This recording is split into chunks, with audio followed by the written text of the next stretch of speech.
자, 2020학년도 수능 시험 해설 시작하겠습니다. 자, 일단은 우리 똑같이 화법, 작문, 문법 나갈 거고요. 가장 먼저 1번부터 3번까지.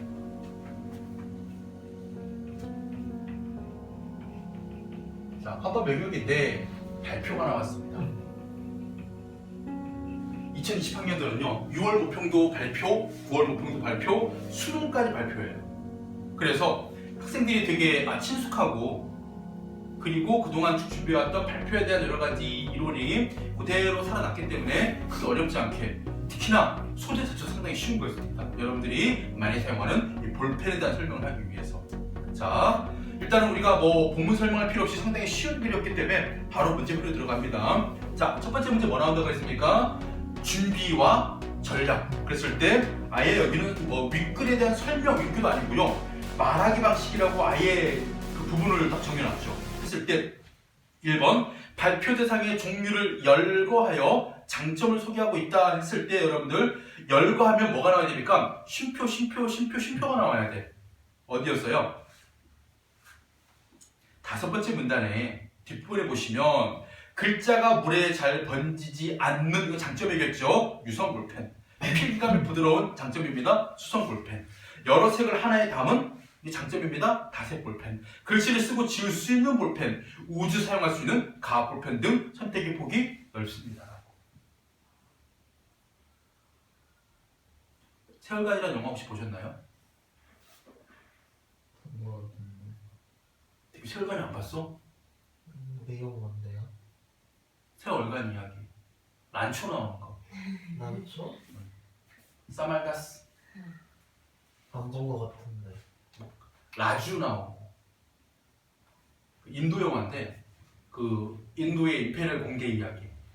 거기서 그 교수가 그 펜이 있어, 펜. 가압볼펜. 이거를 나의 최고의 수제자에게 준다. 이걸 누가 받느냐? 최근에 그 드라마 중에 검사 내전이라고, 거기 보면 서울대학교 박대천 교수가 자기의 애지자에게 준 유촉이라고 쇠막대가 있어. 그런 얘기가 나오는 것처럼. 그래서 막 자랑을 하는 거야. 이거는 우주에 쓸 수 있는 볼펜이야. 이게 과학기술의 어떤 첨단을 보여주는 물건이었는데 란초가 손 딱 들어, 신입생이. 왜 우주에서 연필을 쓸 생각을 안 했나요? 연필 쓰면 굳이 가압 이런 걸 안 써도 될 텐데. 어쨌든 장점이 우주에 쓸 수 있기 때문에. 우주에는 기압이 없잖아요. 그러니까 압력을 가하는 볼펜이라는 얘기예요. 그렇죠? 그래서 종류를 열고 해서 장점 소개하고 있다 맞고, 그 다음에 얘들아 재밌는 게 있었어. 청중의 대답을 예상하고 질문합니다. 내가 이렇게 물어보면 이렇게 대답할 것이다 라고 한 것 어디 있었습니까? 내 생각대로 볼펜이 많군요. 그죠? 제 생각대로 볼펜이 많군요. 첫 번째 단락이 나와 있죠. 세 번째입니다. 청중의 경험을 끌어내요. 이거 어디 있었냐면 여러분들, 네 번째 단락의 가운데쯤에 이 과정에서 볼에 잉크가 종이에 묻으며 글씨가 잘 써집니다. 그런데 볼펜에 볼이 빠진 경험이 한 번쯤 있으시죠? 라고. 맞아. 저 이제까지 공부를 많이 한 건 아니지만요, 한 번도 제 볼펜에 볼이 빠져본 적이 없었어요. 이거 예전에 그거 잘 빠집니다. 여러분들 한때 국민 볼펜이었던 모나미 153. 근데 모나미 터진 적은 있어. 그 볼펜이요, 볼이 우리 날카로운 커터칼 있잖아요. 이걸로 딱 하면 볼이 빠져요. 근데 빠진 걸 모아놓은 사람도 있다는. 예. 근데 이걸 일본 제품이어서 제가 별로 안 쓰고 싶지만 이거만한 볼펜이 없어서 제트스트림 잘 안 빠져. 그리고 제트스트림에 그 잉크 있지, 수성일까 유성일까? 유성. 수성과 유성의 장점을 다지는 4세대 잉크예요. 그게. 그러니까 물에 번지지도 않고 필기감도 좋은. 유성 볼펜의 단점이 뭡니까? 똥이 많이 생기죠. 수성 볼펜의 단점이 뭐예요? 물에 번진다는 거예요. 이런 보완된 그런 잉크가 만들어졌대요. 근데 네 번째, 발표의 신뢰성을 높이기 위해서 전문가의 견해를 이용하며 정부로 전문가 나오려면 우리가 6월 때도 그랬고 9월 때도 그랬고 한 번도 전문가 나온 적이 없었습니다. 전문가 나오려면 뭐 해야 돼요? 어느 대학교 무슨 교수가 나오거나 어떤 과학자 이게 나와야 되는데 없기 때문에 다 4번입니다. 2번 역시 그림이 나왔고 매체 활용이 나왔고, 자료 1번은 만년필입니다. 자료 2번은 볼펜이 볼이 회전 방향에 따라서 필기가 되고 있는 모습을 보여주고 있고요. 그 다음에 자료 3 같은 경우에는 뭐하고 있는 경우입니까? 얘들아 자료 3 무슨 그림이야? 바로 그죠? 볼펜은 잉크가 들어갈 대롱 끝에 볼을 넣은 후 밑부분은 오므려 볼이 빠지지 않도록 한다 해가지고 마지막에 볼펜 초 끝에 볼을 넣는 그 기술에 대한 이야기잖아요. 했을 때 잘 보시면요. 자료 3번 보세요. 자료 2가 뭐에 대한 이야기? 볼펜으로 글씨가 써진 원리이면서 볼이 있는 부분의 단면을 확대하여 볼의 잉크가 종이에 묻는 원리를 보여주기 위해 이게 가장 적절하죠. 참고로 자료 1이 만년필에 적용된 모세관 현상에 대한 이야기로 만년필이 종이에 흘러가서 쉽게 필기할 수 있는 원리를 설명한 것이지 모세관 현상이 표면의 거친 정도에 따른 차이를 보여준 건 아니에요. 그랬다면 이게요. 자료 1은 그림이 두 개로 나눠져야 돼요. 매끄러운 표면과 거친 표면에서의 그 침투되는 잉크의 양 차이가 나와야 되는데 그게 없기 때문에 대비 이게 하나의 그림으로 설명할 수는 없는 것이죠. 그리고 자료 2는 볼펜의 제작 과정이 아니라 자료 3이 볼펜의 볼을 고정하며 제작하는 과정 쪽으로 넘어가기 때문에 답은 3번밖에 없습니다. 3번이 발표의 흐름을 고려할 때 기억으로 가장 적절한 것을 했을 때 기억 청중의 질문입니다.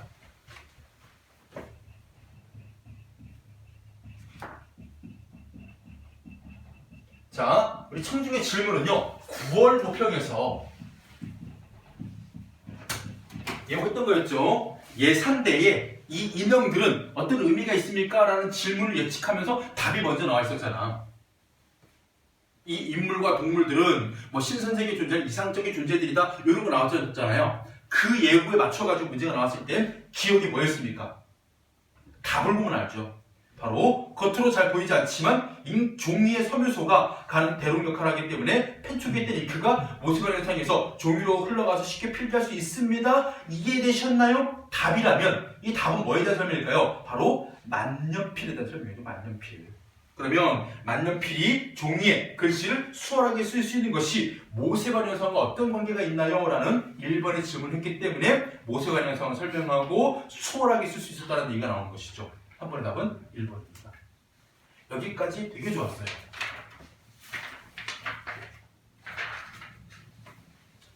그런데 여러분들이 3번부터 7번까지 보니까 뭐야?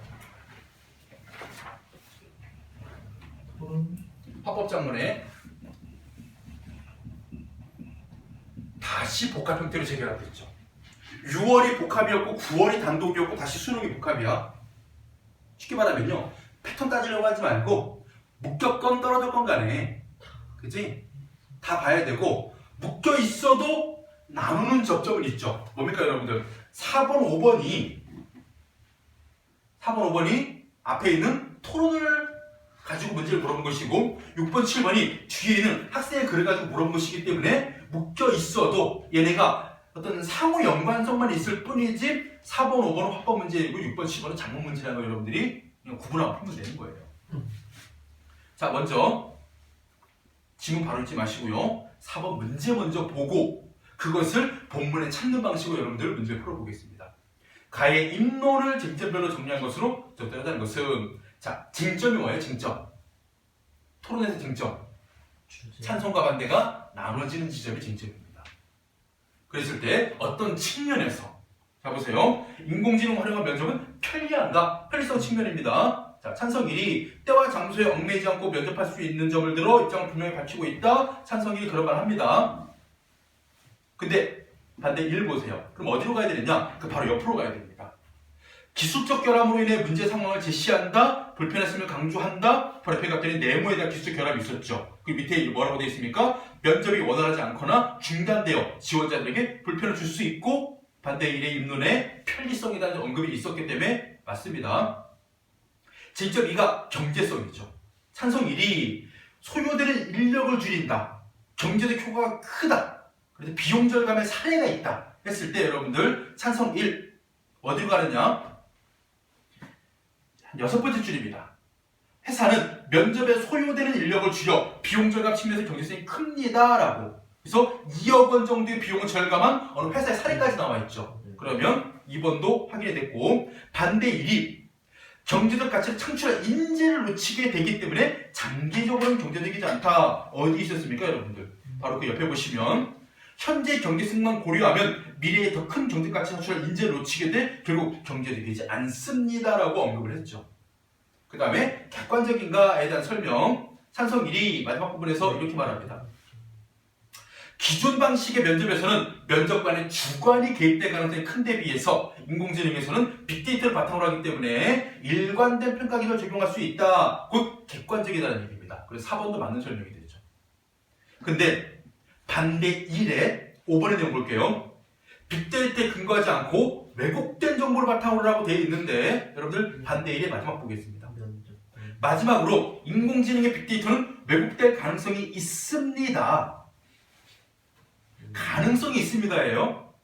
그리고 사회에서 형성된 정보가 축적된 결과물로서 특정 대상과 사안에 치우친 것일 수도 있습니다. 이러한 이유로 인공지능을 활용한 면접을 폐지했습니다 라고 얘기했는데 여기 뭐라고 되어 있습니까? 빅데이터에 근거하지 않고 왜곡된 정보?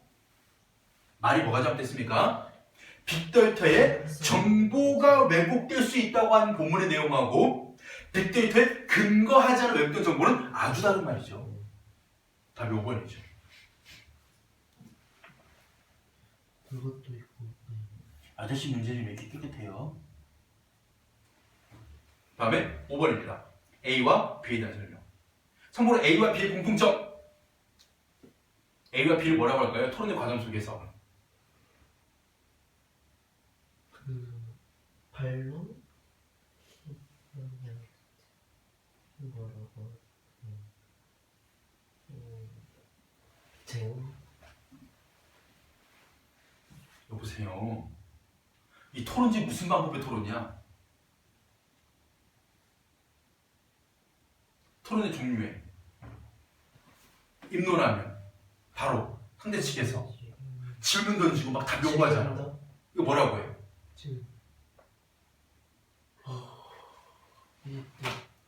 너네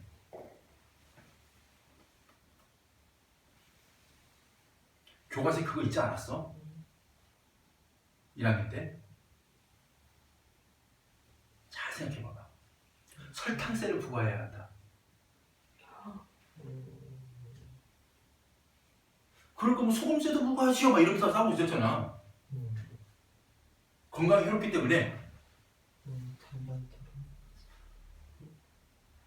학교에서 토론대 안 해봤어? 혹시 반대신문식 토론이라고 안 들어봤어? 반대신문식 토론, 교차조사 방식 토론, 세다 토론 다 같은 말이에요. 입론을 하고 반대신문을 하고 입론하고 반대신문하고 그냥 입론 발로 갔던 건 고전적 토론이라고 하고. 우와, 토론에 대한 이론이 전혀 없네. 아주 마음에 들어. 반대신문이라고 합니다. 했을 때 가장 적절한 거예요. 왜 나만 심각해야지? 나는 수능 안 봐. 니들이 이 반대신문식 토론을 전혀 한 번도 들어본 적이 없다는 사실이 난 너무나 충격적이야.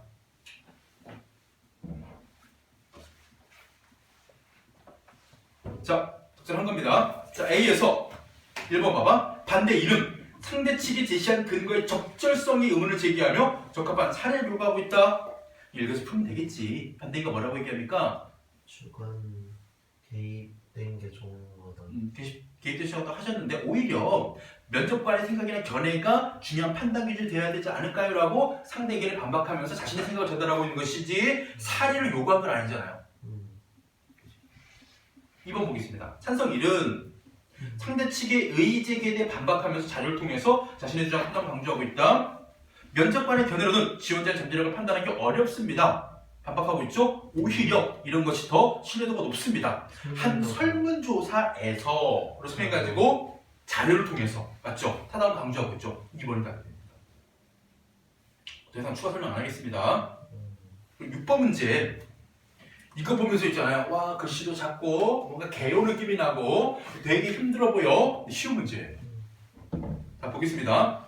나를 쓰기 위해 작성하는 과작서장의 일부이다. 나에 반영되지 않은 것. 왼쪽에 메모 읽을 필요 없다 얘들아. 오른쪽에 글쓰기 전략만 보면 된다 얘들아. 이게 맞는지. 그리고 글쓰기 전략이 지금 어떻게 돼 있어? 1문단, 2문단, 3문단, 4문단 이렇게 돼 있잖아. 네. 학생이 초급만 보면 되지. 1문단에 논지에 대한 나의 입장을 밝히며 인공지능 앞에서 면접을 치는 인간의 모습인데 느낌을 제시해야 되겠어. 나의 입장 뭡니까? 바람직하지 않다.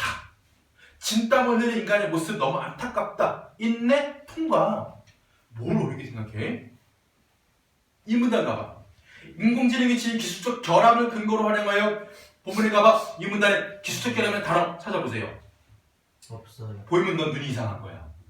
없지? 답 2번이에요. 그러니까 있다 없다로 풀리는 문제야 이걸. 복잡하게 생각할 필요 없어.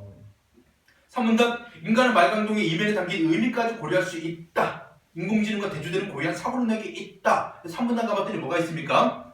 겉으로 드러난 인간의 말강동을 분석하지만 인간은 이면의 의미까지 고려하여 사고한다예요.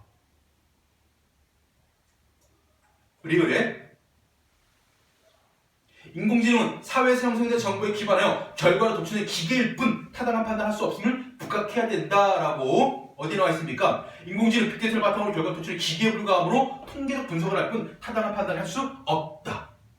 이거 보여준 대표적 예술 하나가 뭐냐면요. 화재가 발생했을 때 그 컨트롤 타워를요 AI에게 맡기면 어떤 일이 벌어집니까?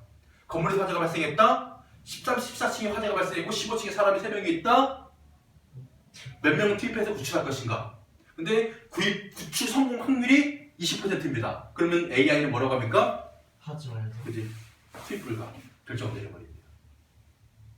확률로만 결정한다는 얘기예요. 사람의 생명이 얼마나 중요한지에 대한 판단보다는 그죠? 확률적 판단만 한다는 얘기죠. 맡기면 된다 안 된다? 안 된다는 것이죠. 그리고 3문단에서 뭐에 대한 얘기? 타인의 잠재력은 인공지능으로 파악할 수 있는 것이 아니다. 사회적 관계 속에 축적된 경험으로 파악할 수 있다가 본문에 나와 있습니다. 7번입니다. 오랜만에 이 문제 또 나왔네요. 조건에 맞게 창작하는 거. 보기를 바탕으로 나의 끝부분에 새로운 문단을 이어 쓴다고 할 때 친구의 조언. 첫 번째가 1문단에서 제시한 뭐가 있었습니까? 물음이 두 가지가 있었어요. 그래서 물음 1, 물음 2. 그리고 물음 1에 대해서는 너의 입장.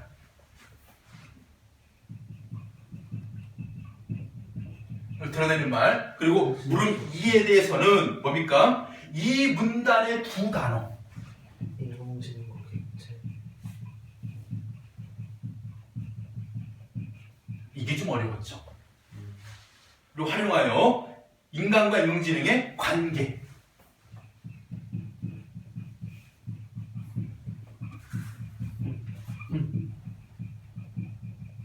를 나타내라. 자, 보겠습니다. 첫 번째 문단 질문 뭡니까? 첫 번째 질문. 인공지능이 인간을 대신할 수 있을까? 대체할 수. 대신할 수 없다라는 말이 나와야 되고요. 두 번째 질문은 뭐예요? 인간과 인공지능의 관계는 어때야 될까? 이해를 보이죠. 관계 어떤 관계인가? 자, 보겠습니다. 이 문단에 인공지능은 인간의 삶을 편리하게 돕는 도구일 뿐이다. 이거 완전 매력적이죠. 도구. 인간이 만든 도구인 인공지능이 인간의 삶을 평가할 수 있는지에 대해서 생각해볼 필요가 있다. 도구일 뿐인 기계가. 그래서 많은 친구들이 도구 쪽으로 쏠렸거든요. 근데 도구하고 짝을 잇는 말이 있어야 돼. 인공지능이 도구면 인간은 뭔데? 그러니까 없잖아요 지금. 도구에 대응하는 인간을 설명할 말. 해서 두 개가 나와야 돼. 그리고 관계를 의미하는 두 개의 말이어야 돼. 마지막에 나와 있죠. 뭡니까? 바로 주체와 객체입니다. 그래서 인간은 주체, 인공지능은 객체일 뿐이다. 그래서 얘네가 도구다. 다 몇 번입니까? 4번밖에 없죠.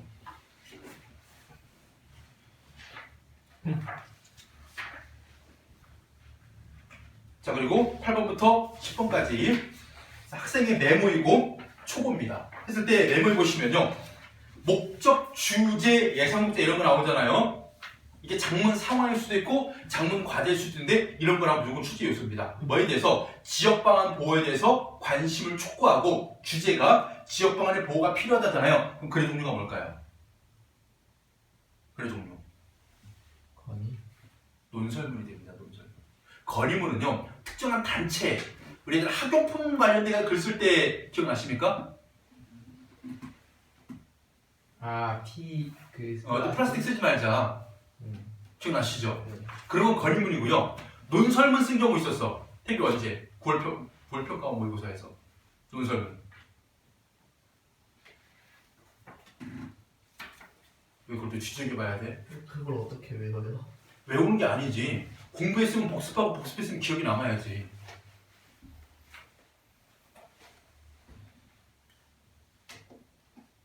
논설문.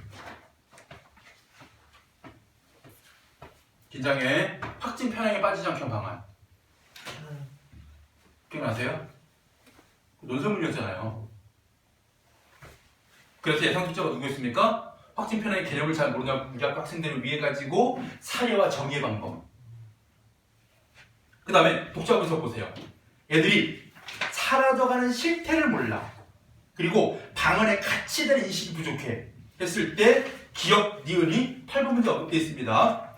요것을 이런 학생들의 예상 독재에다 분석을 바탕으로 해가지고 학생의 초고에 이거에 대한 언급이 있느냐 없느냐 봤을 때 여러분들 잘 보세요. 밑에 특히 지역 방언의 어휘는 젊은 세대 사이에서 빠르게 사라져가는 실정이다 한 예로 조사에 따르면 초등학생 80% 이상, 중학생 60% 이상이 전혀 사용하지 않는다라고 답했다. 이게 뭐예요, 여러분들? 사라져가는 실태에 대한 얘기잖아요. 그래서 8-1번에 기억을 고려하여 우리 지역 학생들의 지역 방언 사용 실태를 보여주는 조사 결과를 제시한다? 있죠. 두 번째입니다. 학생의 초고, 그 다음 내려가 보시면 2010년에 유네스코에서는 제주 방언을 소멸 직전의 단계인 4단계 소멸위기 언어로 등록을 했었어요. 이건 뭐에 대한 얘기입니까? 8-2번에 소멸위기 언어로 등록될 정도로 심각한 위기에 처한 지역 방언이 있다는 것을 내용을 제시한다. 모두 뭡니까? 실태에 대한 이야기였죠. 왜 이렇게 학습을 많이 하니? 몇 시간자 때문에. 산소 부족? 다음에 3번 기억을 고려하여 문제의식을 환기하기 위해서 지역방언으로 인해 의사소통에 어려움을 겪었던 경우. 생각해봐봐. 없는 게 중요한 게 아니야. 이게 말이 되니? 이 글의 목적이 뭔데? 지역방언 보호. 근데 여기 지금 지역방언의 부작용. 그지? 지역방언을 보호하자는 목적이 그래. 지역방언을 써서 의사소통에 어려움을 겪은 얘기를 근거로 제시하면 어떻게 되는 거야 지금? 자기의 주장 논지가 흔들려 버리잖아. 들어갈 수가 없는 내용이잖아. 이건 확인하는 것 자체가 일단은 의미가 없는 내용이잖아. 8번이 3번이야. 자, 그리고 좀 어려웠던 9번입니다. A를 보완하기 위해서. 잘 봐. A. 사라져가는 원인. 지역방언이 사라져가는 원인.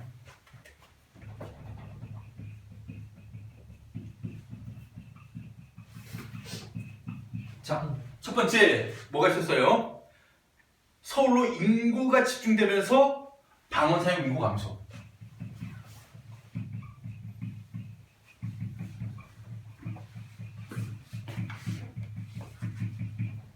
다음 두 번째 원인입니다. 대중매체 영향으로 표준어가 확산돼 가는 것.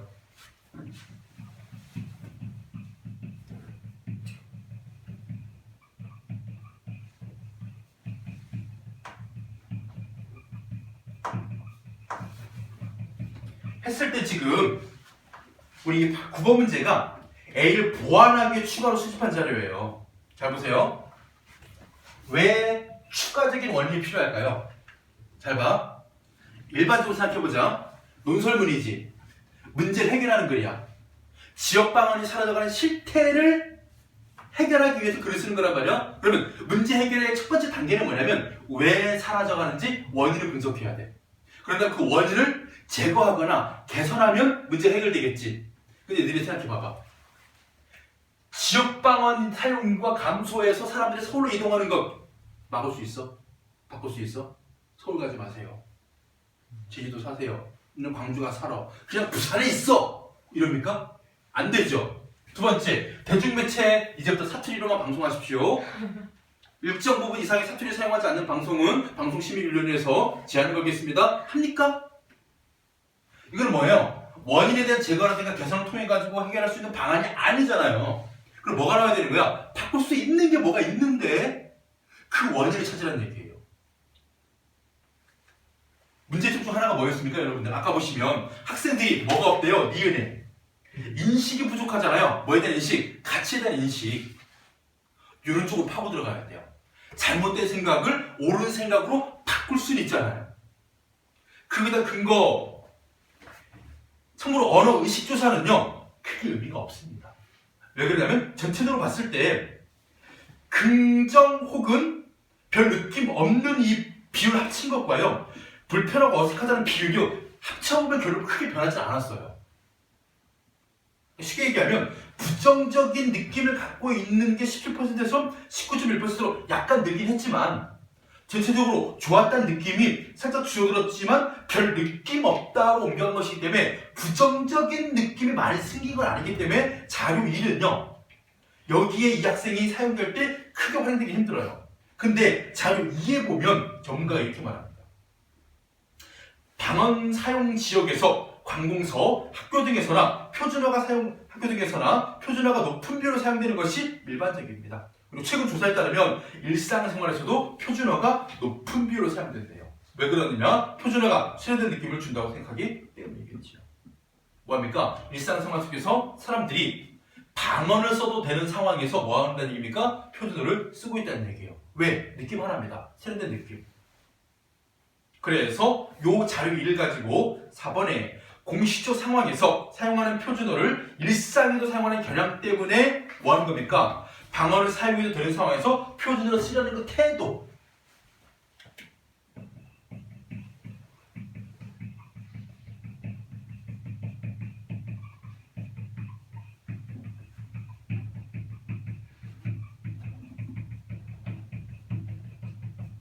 또 때문에 마찬가지 표준어가 사라져가고 있다. 그러면 이런 태도 정도는 뭐 할 수 있는 거예요? 바꿀 수 있는 하나의 원인이 되는 것이죠. 그러면 답이 4번이 됩니다. 10번입니다. B를 고쳐 쓰는 과정의 일부이다. A, B에. 잘 봐봐. B가 고친 걸로 바뀌었을 때 얘들아 사이즈가 어떠니? 커졌지. 커졌다는 얘기는 뭐 했다는 얘기입니까? 추가했다는 얘기예요. 근데 예전에는 추가만 나면 푸는 문제인데 이번엔 뭐야? 이번엔 다 추가야. A가. 그러면 뭐가 추가됐나 보겠습니다. 바로 지역의 고유한 문화와 정서를 담고 있다는 점. 추가됐지? 그럼 태교 그 다음 추가된 거 뭐?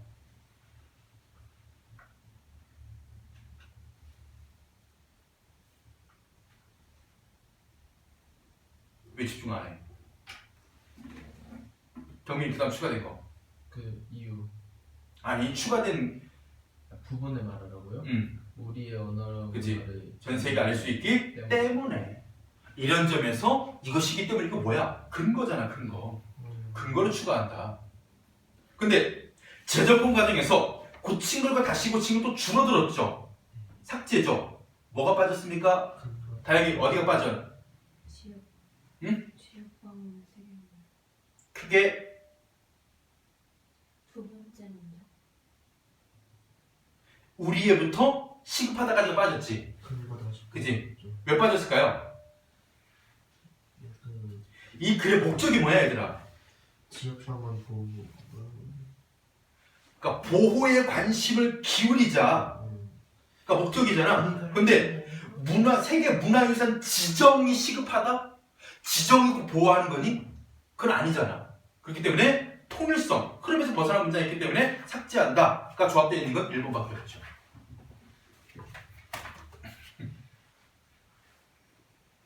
자, 그 다음에 문법.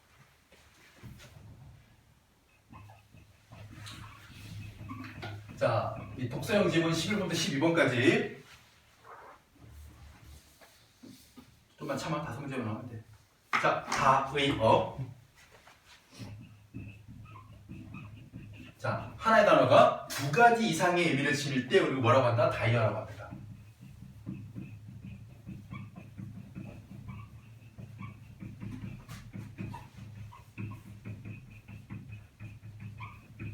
동음이어는 뭐야?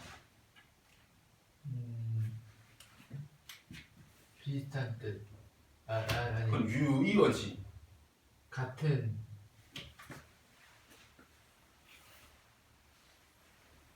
아, 이거 인간 이거 내려야 되겠다. 누가 보면 우와 저 동네 학교의 애들은 기대해 주셨다요? 동음이요.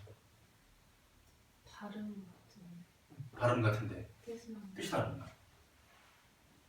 배, 뽕, 배, 아삭아삭 배, 2배, 3배, 4배 배, 그 다음에 축배를 들라 배. 소리가 뜻이 다 다르잖아. 동음이에요. 너 머리는 짧은데 머리는 좋아?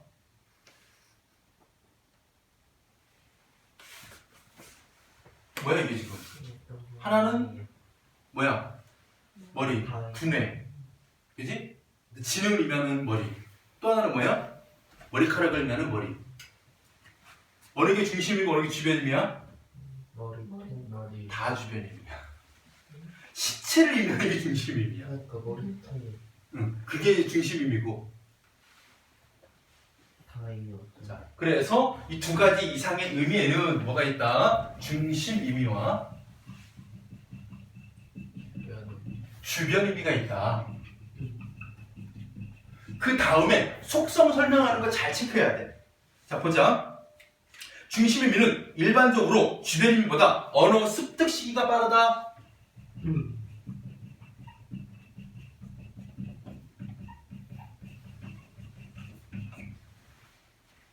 그래서 말 금방 배우는 애들 있지? 4살 이런 애들한테 있잖아.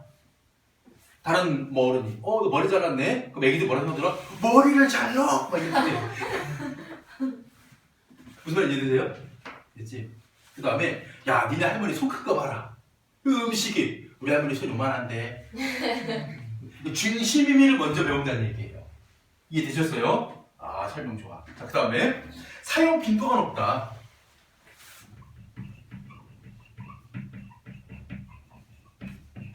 뭐에 비해서? 주변 의미에 비해서.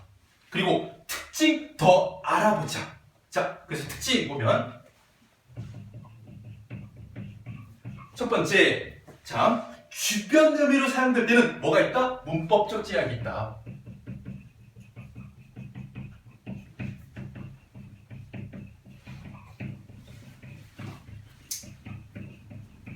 자, 이때 봐봐. 한 살을 먹다는 되지만 한 살이 먹히다는 안 돼. 먹이다도 안 돼. 솔은 노동력에 비례했을 때는 부족하다나 남따지기 용언밖에는 활용이 안 돼. 예를 들어 호응이 안 돼. 뭐 한다는 얘기야? 문법적인 제약이 있다. 어떤 제약? 아까 얘기했던 거. 접사나 용언 등의 제약이 온다. 됐지? 두 번째, 주변 의미는 뭐 한다는 얘기야? 기존의 의미가 확장돼 생긴 것이기 때문에 뭐가 강하다? 얘들아, 추상성이 강하다.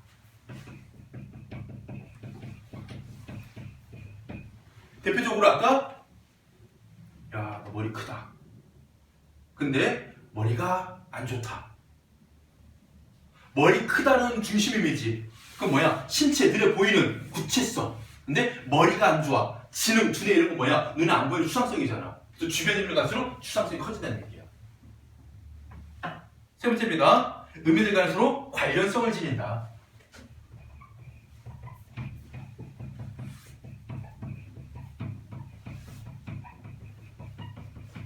대표님이 뭐가 있어요? 줄. 그래서 실제 첫 번째 의미가 뭡니까? 중심 의미죠. 그래서 새끼 따위 같이 무엇을 묶거나 동일대 쓸 수 있는 가로 긴 물건에서 이번에 중변 의미가 나옵니다. 줄을 섰다. 왜? 그 길게 가늘고 긴 중심 의미에서 연결돼 가지고 뭐가 나온 거예요? 유사하여 이게 의미를 갖게 되고, 그 다음에 아이들이 줄을 선 것처럼 사회적인 관계와 인연을 의미하는 줄로도 마찬가지. 태규야, 나중에 사회생활 잘하려면 줄 잘 서야 된다 이런 말 쓰잖아요. 사람들과 관계를 잘 맺어야 된다 이런 표현으로 쓸 때 이에 의해서 삽이 또 나온 것이잖아요. 이게 바로 뭡니까? 관련성이 되는 이야기예요. 네 번째입니다. 뭐가 있습니까? 다이어의 의미들이 서로 대립적 관계를 갖게 되는 경우.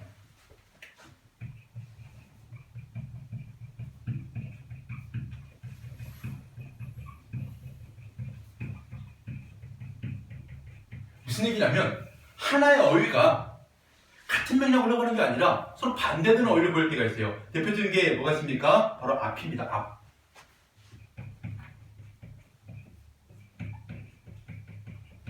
하나가 앞시대, 또 하나가 앞으로. 하면 앞시대 하면 과거를 의미하고 앞으로 하면 미래를 의미하기 때문에 이렇게 의미가 대립관계가 되는 의미가 드러나죠.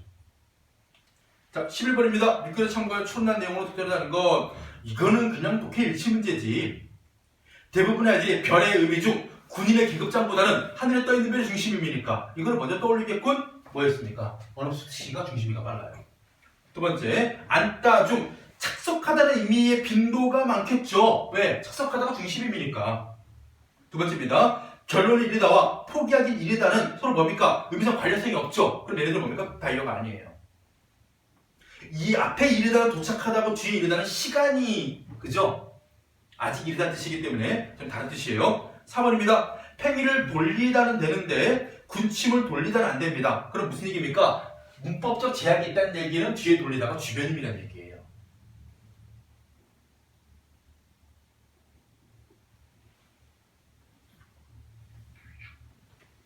5번. 사람의 감각기관을 뜻하는 눈, 중심입니다. 근데 눈이 나빠져. 이건 뭔 줄 알아, 얘들아? 시력이야, 시력.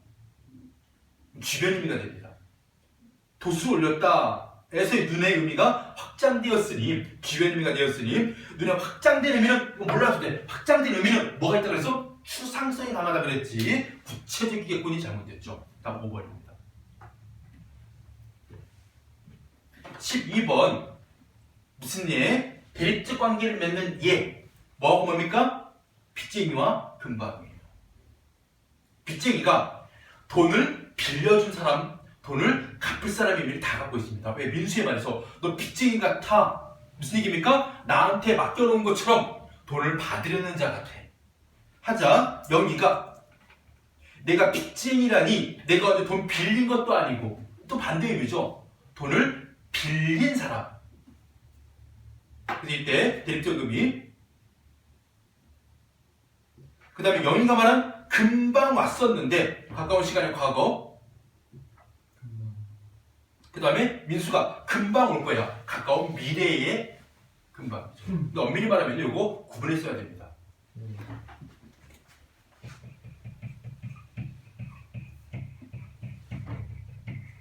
이게 나눠야 돼요. 금자가 지금 금자잖아. 현재. 그러면 이 금을 기준으로 그 지금의 앞쪽에 있는, 지금을 기준으로 나중에 있는, 요거는 과거에 써야 되고요. 요거는 현재에 써야 돼요. 근데 우리가 그냥 섞어서 버리는 경우가 있는데, 방금 밥 먹었어? 금방 갈게 해야 돼요. 그렇게 하죠. 하는데 여기서는 그냥 금방을 가지고 금방 왔어, 금방 올 거야 통해 가지고 한 어휘가 이렇게, 그러니까 정확히 문법적으로 맞진 않지만 그래도 허용되기 때문에 답은 2번입니다. 자, 13번입니다. 되게 쉬운 문제였습니다. 일단은 첫 번째가 음절 유형부터 보셔야 돼요. 음절 유형. 자, 국어의 음절 유형은 몇 가지가 있다? 크게 4가지가 있다. 첫 번째가 모음으로만 된 경우. 아, 오 이런 거. 두 번째 유형이 자음모음으로 된 거. 뭐가 있어요? 가, 너 이런 거. 그 다음 세 번째가 모음자음으로 된 거.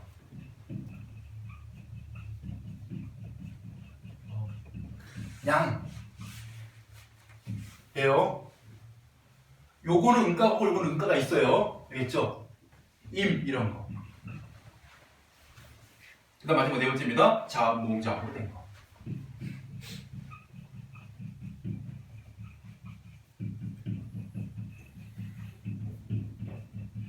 감 이런 거, 농 이런 거. 그랬을 때, 자 보세요. 밥상. 이 뭐가 돼? 밥, 쌍이 됐지. 그러면 우리 원래 표기와 발음에서 달라진 것만 보면 돼. 팍팍 지워버려. 달라진 게 없어. 시옷이 쌍시옷으로 바뀌었어. 그래서 시옷이 쌍시옷으로 바뀐 건 얘들아. 원래 시옷도 하나의 음은, 쌍시옷도 하나의 음은이야. 시옷이 뭔가 추가된 게 아니지. 그럼 이거 뭐로 봐야 돼? 된소리 대기 교체로 봐야 된단 말이야. 교체. 이렇게 뭐라고 설명해놨어? 첨가? 아니거든. 이거 헷갈리면 진짜 세종대왕님의 땅에 일어난다. 된소리는 하나의 음운이잖아. 그러면서 음절 유형이 단일어인 상과 달라졌어요. 얘들아 잘 봐. 상. 자, 모, 자의 귀찮아. 네 번째 유형이야. 뭔 말인지 이해돼?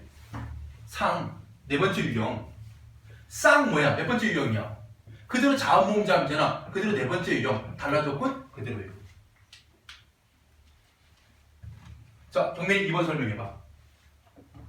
집일이 집일이 된 것은 첨가예요. 첨가 결과이고 음절 유형이 일과 음절 유형이 1과 잠깐만요. 그러니까 지금 원래 거는 몇 번째 유형? 3번이었고 3번이었고 바뀐 것은 4번이 4번이 바뀌기 때문에 달라졌긴 했어요. 달라진 건 맞지. 근데 교체 결과가 아니라 첨가 결과. 첨가의 결과. 그치? 태규 한번.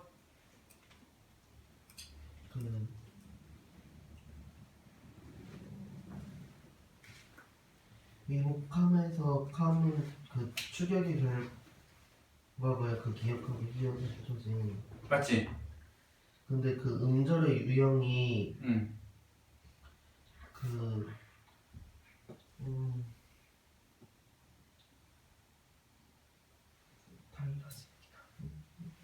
면접 안 보는 데가 없을까? 긴장하지 말고. 캄 뭐야 캄? 네 번째 유형이잖아. 네. 함도 네 번째 유형이잖아. 음절형 안 달라졌잖아. 안 들려줬는데 그 왜 말을 못해? 네. 다행히 4번. 맞아. 응? 뭐라 설명해? 뭐라 설명해야 돼? 맞는 말. 그러니까 국이 궁으로 바뀐 것이 교체 결과가 맞는지 틀린지, 음절형이 국과 같은지 아닌지. 교체 결과 맞아. 교체 결과 맞아요. 교체 결과 맞고 응. 맞아요라고 얘기하고 그 다음에 음절 유형이. 4번에서 4번. 그치 그대로 4번에서 4번으로 국, 궁 똑같잖아. 그래서 답이 4번이 되는 것이지. 태규 5번 다시 한번 기회 줄게. 화살. 화살에서 그 활 플러스 살인데 그 리을 탈락의 결과고요. 맞지? 근데 그 음절의 유형이 단일어인 활은 그 4번인데 활은 그 자음 플러스 모음 2번이니까 같아요가 아니라 달라졌어요 라고 얘기했지. 14번입니다. 14번 틀리면 저한테 쳐 맞아야 돼요. 진짜요? 네. 경민이 14번 1번. 안 풀어왔구나. 아니요, 패스 했어요. 태규 몇 번? 3번. 다인 몇 번? 저. 그러니까. 좋아. 그러면 가보겠습니다. 관형사형 의미잖아요. 네. 동사형사 구분해 쓸 수 있잖아요. 네. 자, 보겠습니다. 하늘에 뜬 태양 뜬 품사와 시제 얘기해 보세요. 뜬 뜨에다가 품사랑 뭐야? 시제? 시제 현재고요. 현재고. 품사는 동사. 큰일 났어. 근데 잠깐만. 뜬이잖아요. 뜬 태양. 그럼 뜨는 태양은 뭔데? 뜬 상태인 거니까 형용사 아닌가? 얘들아, 동사형사 구분하는 방법 중에 지금 이거 관형사형 어미로 구분하는데 여기에서 문제를 냈기 때문에 이거 빼고 딴 거 해야 되겠지. 네. 감탄형 종결어미 군화가 붙으면 형용사, 는군화가 붙으면 동사야. 뜬구나면이죠. 뜬군화야? 뜨는 뜬금없어. 뜨는군화잖아. 뜨는군하면 이게 뭐야? 동사잖아. 뜨다. 근데 그 뭐냐 관용사용어미 현재. 니은이 붙었잖아. 과거에 니은 자리 들어갈 거. 근데 그럼 구별하는 그게 현재 시나의 그건가? 니은이? 그게 중요한 게 아니고 내가 물어본 거를 아니 체크해야 된다니까. 아니 그러니까 형 아니구나. 그럼 기억이 뭐 들어가 얘들아? 형용사의 현재 시제 선언 관용사용어미. 니은 기억에 기억에 현재. 니은 하는 거 아니야? 말하는 게?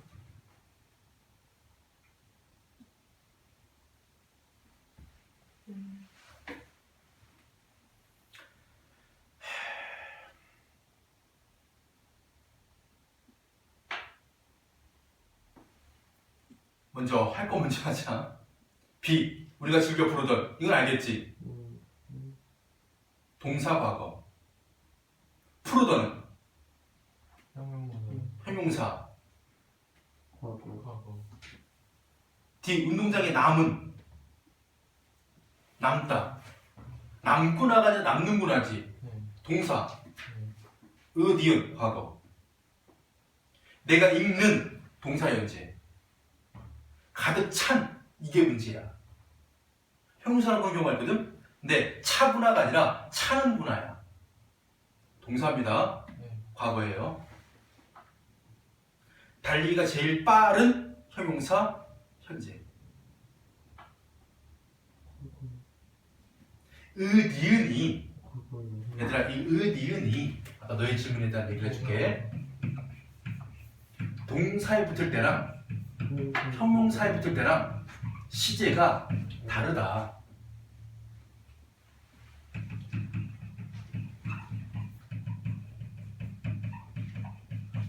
먹은 과거, 예쁜 현재.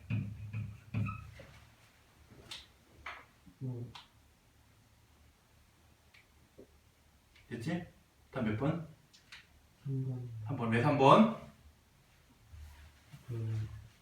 뒤에 남은. 남은 뭐라 그랬습니까? 동사 과거죠. 그리고 F에 찬. 동사 과거죠. 모두 니은이 붙은 니은에 해당된다. 과거에 동사에 쓰이는 관용사용어미 니은. 다 3번밖에 없습니다. 제발 얘들아 동사형사 구분할 때 구나가 붙는 경우와 는구나가 붙는 경우 이거 형용사 동사 이겠지. 그래서 뜨다가 뭐라고? 동사. 그랬어.